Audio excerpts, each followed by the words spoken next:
Hi friends, this is Hari. Cinema Bus update la ஒரு லேட்டஸ்டான ஒரு update ஒன்று கொண்டு வந்திருக்கேன். தளபதி 63 அதாவது விஜய் சாரோட அடுத்த படத்தை வந்து சேட்டலைட் டெலிவிஷன் வந்து சன் டிவி வாங்கியிருக்காங்க. அது ஒரு தமிழ் வெர்ஷனுக்காக அப்படின்னு சொல்லிட்டு ஒரு புதுசாக ஒரு நியூஸ் வந்திருந்தது. அது ஒரு ரெக்கார்ட் ப்ரைஸுக்கு வாங்கியிருக்காங்க அப்படின்ற மாதிரி அறிவிச்சிருந்தாங்க ஃபர்ஸ்ட் ஆஃப் ஆல். ஸோ அதுக்கப்புறமாட்டா பார்த்தீங்கன்னா அந்த படத்தோடைய digital rights, other language satellite rights, so இது எல்லாமே வந்து விற்கப்பட்டது, ஒரு ரெக்கார்ட் ப்ரைஸுக்கு விற்கப்பட்டது அப்படின்ற மாதிரி அறிவிப்பு வந்தது. அதுக்கப்புறமேட்டா ஃபைனலாக வந்து இந்த படத்தோடைய அதாவது தளபதி 63 படத்தோடைய satellite plus digital total package பார்த்தீங்கன்னாக்கா 50லேருந்து 55 கோடி ரூபாய்க்கு வித்திருக்காங்க. ஸோ 55 crores இந்த படம் வந்து விற்கப்பட்டிருக்கு. இது ஒரு புதிய ரெக்கார்டு அப்படின்னு சொல்லிட்டு எல்லாருமே கொண்டாடின்னு வந்தாங்க. ஆனால் இதோட உண்மையான நிலவரம் என்னன்னாக்கா விஜய் சாரோடைய அந்த மார்க்கெட் லெவல் கம்பேர் பண்ணும்போது இது ஒரு ஹையஸ்டான ப்ரைஸ். ஏன்னா இது வரைக்கும் விஜய் சாரோட படங்களுடைய எந்த ஒரு ரெக்கார்ட் ப்ரைஸும் எடுத்து பார்த்தாலுமே கூட இதை தொடரல.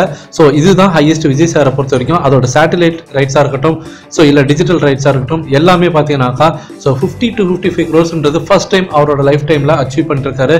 ரசிகர் எல்லாருமே வந்து இப்போ கொண்டாடிட்டு வராங்க. ஆனால் தமிழ் சினிமாவை பொறுத்த வரைக்கும் யார் வந்து ஃபர்ஸ்ட் பிளேஸ்ல இருக்காங்க, இதுதான் வந்து ஹையஸ்டா இல்லை இதுக்கு முன்னாடி வேற யாராவது இருக்காங்களா ரெக்கார்ட்ல அப்படின்னு பார்க்கும்போது ரஜினி சாரோட 2.0 படம் மிகப்பெரிய லெவல்ல வந்து ரெக்கார்ட் படிச்சிருந்தது. ஸோ அதுதான் இன்னைக்கு வரைக்கும் தமிழ் சினிமா ஹையஸ்ட். இது வந்து விஜய் சாருக்கு வந்து ஹையஸ்ட்னு சொல்லிக்கலாம். ஆனால் ஓவராலா தமிழ் சினிமா பார்க்கும்போது 2.0 படத்தோடைய அந்த டெலிவிஷன் சேட்டலைட் ரைட்ஸ் பார்த்தீங்கன்னாக்கா ஜி நெட்வொர்க் வாங்கியிருந்தாங்க. பேன் இந்தியா லெவலில் அவங்க டெலிகாஸ்ட் பண்றதுக்கு 110 கோடி ரூபாய்க்கு வாங்கியிருந்தாங்க அந்த உரிமையை. அதுக்கப்புறமேட்டா மார்க்கெட்டிங் பண்றதுக்கு அதாவது பார்த்தீங்கன்னா டிஜிட்டல் ரைட்ஸ் அப்படின்னு பார்க்கும்போது அமேசான் பிரைம் 60 கோடி ரூபாய்க்கு அதை வாங்கியிருக்காங்க. ஸோ ரெண்டுத்தையும் சேர்த்து பார்க்கும்போது அதோட டோட்டல் பேக்கேஜ் வந்து 2.0 படத்துக்கு 170 கோடிக்கு மேல அப்படின்றதான் நிதர்சனமான ஒரு உண்மை.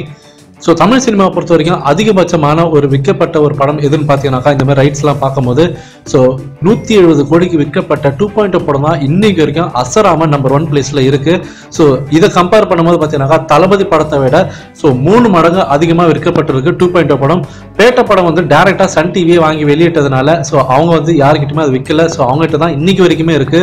ஸோ அவங்க யாருக்கிட்ட கொடுக்கவும் மாட்டாங்க, அது நம்ம எல்லாருக்குமே தெரியும். ஸோ அடுத்தது இப்போ ஏற முருகதாஸோட படம் வரும்போது தான் தெரியும் ரஜினி சாரோட அடுத்த படம் எந்த அளவுக்கு ஒரு நெக்ஸ்ட் லெவல் போக போகுது.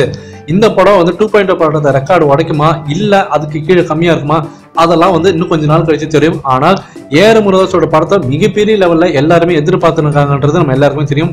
ஸோ அதனால அது கண்டிப்பா 2.0 படத்தை ரெக்கார்டு உடைக்கிறதுக்கு நிறையவே வாய்ப்புகள் இருக்கு. ஸோ ஃபேன்ஸ் இப்போதைக்கு நீங்க கீழே கமெண்ட் பண்ணுங்க. ஸோ தளபதி 63 படத்தோட டெலிவிஷன் ரைட்ஸா இருக்கட்டும், சேட்டலைட் ரைட்ஸ் இல்ல டிஜிட்டல் ரைட்ஸ் எல்லாத்தையும் சேர்த்து பார்த்தீங்கன்னாக்கா 2.0 படத்தோட ரொம்பவே கம்மி தான். ஸோ அப்படி பார்க்கறச்சே தளபதி இன்னும் வந்து வெகு தூரம் வரணும் ரஜினி சாரோட ரெக்கார்டு உடைக்கிறதுக்கு இந்த விஷயத்தை பொறுத்த வரைக்கும். இதை பத்தி உங்களோட கமெண்ட்ஸ் என்னன்றதை நீங்க சொல்லுங்க ஃப்ரெண்ட்ஸ்.